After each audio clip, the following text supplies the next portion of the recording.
ನಮಸ್ಕಾರ ಬಂಧುಗಳೇ, welcome to Melvin family. ಯಾವುದೇ ಸಾಸಸ್ ಇಲ್ಲದೆ ತುಂಬ ಹೆಲ್ತಿಯಾಗಿ, ತುಂಬ ಟೇಸ್ಟಿಯಾಗಿ, ತುಂಬ ಸುಲಭದಲ್ಲಿ ಮಾಡುವಂತಹ ಎಗ್ ಫ್ರೈಡ್ ರೈಸ್ನ ಮಾಡ್ತಾ ಇದ್ದೇನೆ. ಬನ್ನಿ, ಅದಕ್ಕೆ ಏನೇನು ಸಾಮಗ್ರಿಗಳು ಬೇಕು ಅಂತ ನೋಡ್ಕೊಂಡು ಬರುವ. ಒಂದು ಮೊಟ್ಟೆ, ಒಂದು ಈರುಳ್ಳಿ, ಉದ್ದನೆಗೆ ಕಟ್ ಮಾಡಿದಂತಹ ಕ್ಯಾಬೇಜ್ ಮತ್ತು ಕ್ಯಾಪ್ಸಿಕಮ್, ಸ್ವಲ್ಪ ಕೊತ್ತಂಬರಿ ಸೊಪ್ಪು, ಸ್ವಲ್ಪ ಕ್ಯಾರೆಟ್ನ ನಾನು ತುರಿದಿಟ್ಕೊಂಡಿದ್ದೇನೆ. ನಿಮಗೆ ಬೇಕಾದರೆ ಉದ್ದನೆ ಕಟ್ ಮಾಡ್ಕೊಳ್ಬಹುದು. ಪಾತ್ರೆ ಕಾದ ಮೇಲೆ 3 ಚಮಚ ಎಣ್ಣೆ ಹಾಕಿ, ಎಣ್ಣೆ ಕಾದ ಮೇಲೆ ಒಂದು ಬಿರಿಯಾನಿ ಎಲೆನ ಮತ್ತು ಒಂದು ಸಣ್ಣ ತುಂಡು ಚಕ್ಕೆನ ಹಾಕಬೇಕು. ಮತ್ತು ಕಟ್ ಮಾಡಿ ಇಟ್ಟಂತಹ ಈರುಳ್ಳಿನ ಹಾಕಿ ಚೆನ್ನಾಗಿ ಮಿಕ್ಸ್ ಮಾಡ್ಕೊಳ್ಬೇಕು.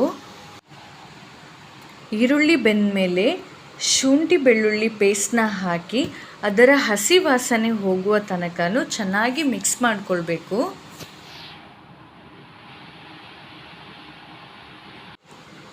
ಈಗ ಕಟ್ ಮಾಡಿ ಇಟ್ಟಂತಹ ಕ್ಯಾಬೇಜ್, ಕ್ಯಾಪ್ಸಿಕಮ್ ಮತ್ತು ಕ್ಯಾರೆಟ್ನ ಹಾಕಿ ಚೆನ್ನಾಗಿ ಮಿಕ್ಸ್ ಮಾಡಿಕೊಳ್ಬೇಕು.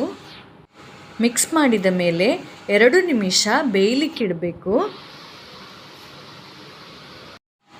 ಈಗ ರುಚಿಗೆ ತಕ್ಕಷ್ಟು ಉಪ್ಪು ಹಾಕಿ ಇನ್ನೊಮ್ಮೆ ಚೆನ್ನಾಗಿ ಮಿಕ್ಸ್ ಮಾಡಿಕೊಳ್ಬೇಕು.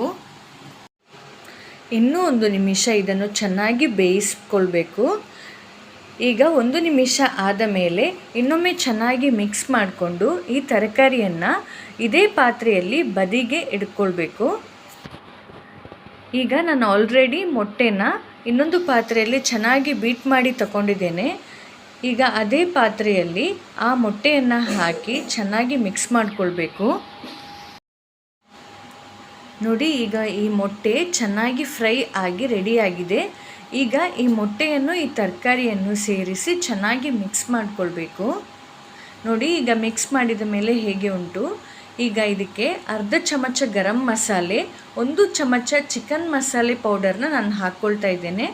ಹಾಕಿ ಚೆನ್ನಾಗಿ ಮಿಕ್ಸ್ ಮಾಡಿಕೊಳ್ಬೇಕು. ಇನ್ನೊಮ್ಮೆ ಚೆನ್ನಾಗಿ ಮಿಕ್ಸ್ ಮಾಡಿದ ಮೇಲೆ ರೈಸ್ ಮತ್ತು ಕೊತ್ತಂಬರಿ ಸೊಪ್ಪನ್ನು ಹಾಕಿ ಇನ್ನೊಮ್ಮೆ ಚೆನ್ನಾಗಿ ಮಿಕ್ಸ್ ಮಾಡಿಕೊಳ್ಬೇಕು. ಈಗ ನಮ್ಮ ಎಗ್ ರೈಸ್ ರೆಡಿಯಾಗಿದೆ. ಈ ರೆಸಿಪಿನ ನೀವು ಒಮ್ಮೆ ಮಾಡಿ ನೋಡಿ, ನಿಮಗೂ ಇಷ್ಟ ಆಗಬಹುದು. Thank you.